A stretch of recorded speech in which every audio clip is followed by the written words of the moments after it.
4 जुलाई 1944 को बर्मा में नेताजी सुभाष चंद्र बोस जो स्पीच दिए थे, वो स्पीच एक कालजयी स्पीच साबित हुआ और इसी स्पीच के बदौलत हम लोग को स्वाधीनता मिलने में काफी आसानी हुई।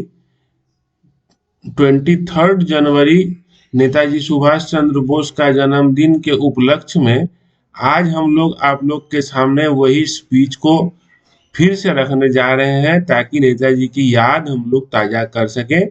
उम्मीद करते हैं आप सभी को अच्छा लगेगा। दोस्तों, मैं चाहता हूं कि आप एक बार फिर महसूस करें कि आपके पास आजादी हासिल करने का एक सुनहरा मौका है। ब्रिटिश दुनिया भर के संघर्ष में उलझे हुए हैं और संघर्ष के दौरान उन्हें कई मोर्चों पर हार के बाद हार का सामना करना पड़ा है। दुश्मन इस तरह काफी कमजोर हो रहा है। आजादी की हमारी लड़ाई 5 साल पहले की तुलना में बहुत आसान हो गई है। हमारी मातृभूमि को ब्रिटिश काल से मुक्त कराने के लिए इस तरह का दुर्लभ और ईश्वर का दिया यह अवसर एक सदी में एक बार आता है। इसीलिए हमने प्रण लिया है कि हम इस अवसर का पूरा फायदा अपनी मातृभूमि को अंग्रेजों की गुलामी से आजादी करने में उठाएंगे। इस आधुनिक युग में हथियारों और आधुनिक सेना के बिना निहत्थे लोगों के लिए आजादी पाना असंभव है। ईश्वर की कृपा से और उदार जापानियों की मदद से पूर्वी एशिया में मौजूद भारतीयों के लिए हथियार पाकर आधुनिक सेना खड़ी करना संभव हो गया है।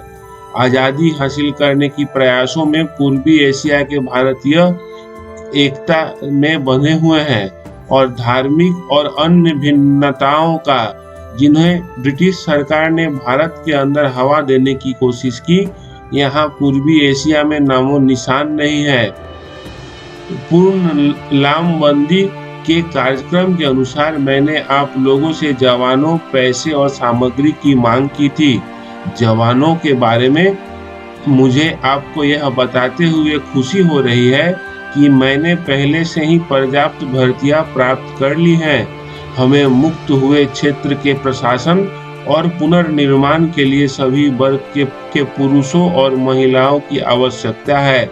एक बड़ी समस्या युद्ध भूमि में जवानों और सामग्री को पहुंचाने की है। यदि हम ऐसा नहीं करते हैं तो हम मोर्चे पर अपनी सफलता बनाए रखने की उम्मीद नहीं कर सकते हैं। आपसे जो लोग इस घरेलू मोर्चे पर काम करना जारी रखेंगे, उन्हें ये कभी भूलना नहीं चाहिए कि पूर्वी एशिया, विशेष रूप से बर्मा, आजादी की लड़ाई के लिए हमारा आधार है। यदि यह आधार मजबूत नहीं है तो हमारी लड़ाकू सेनाएं कभी विजय नहीं होंगी।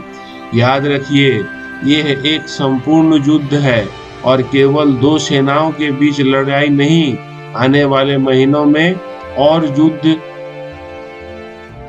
युद्ध समिति के मेरे सहयोगी चाहते हैं कि अपना सारा ध्यान लड़ाई के मोर्चे और भारत के अंदर क्रांति लाने पर काम पर लगाएं। इसलिए हम पूरी तरह आश्वस्त होना चाहते हैं कि हमारी अनुपस्थिति में भी यह काम बिना बाधा के सुचारू रूप से चलता रहे। दोस्तों, 1 साल पहले जब मैंने आपसे कुछ मांग की तो मैंने आपसे कहा था कि अगर आप मुझे पूर्ण लामबंदी देंगे तो मैं आपको दूसरा मोर्चा दूंगा। मैंने उस प्रतिज्ञा को निभाया है। हमारे अभियान का पहला चरण समाप्त हो गया है। हमारे विजयी सैनिकों ने दुश्मन को पीछे धकेल दिया है। आगे के काम के लिए अपनी कमर कस ले। यहाँ किसी को भी आजादी का आनंद लेने के लिए जीने की इच्छा नहीं होनी चाहिए। एक लंबी लड़ाई हमारे सामने है। आज हमारे अंदर बस एक ही इच्छा होनी चाहिए, मरने की इच्छा, ताकि भारत जी सके। एक शहीद की मृत्यु की इच्छा, ताकि आजादी के रास्ते शहीदों के खून से प्रशस्त हो सके। दोस्तों, स्वतंत्रता में भाग ले रहे मेरे साथियों, आज इस बात पर आप सभी से एक बड़ी मांग करता हूँ। मैं आपसे खून की मांग करता हूँ। यह खून ही है जो दुश्मन को खून का बदला ले सकता है। केवल खून ही है जो आजादी की कीमत चुका सकता है। तुम मुझे खून दो और मैं तुमसे आजादी का वादा करता हूँ।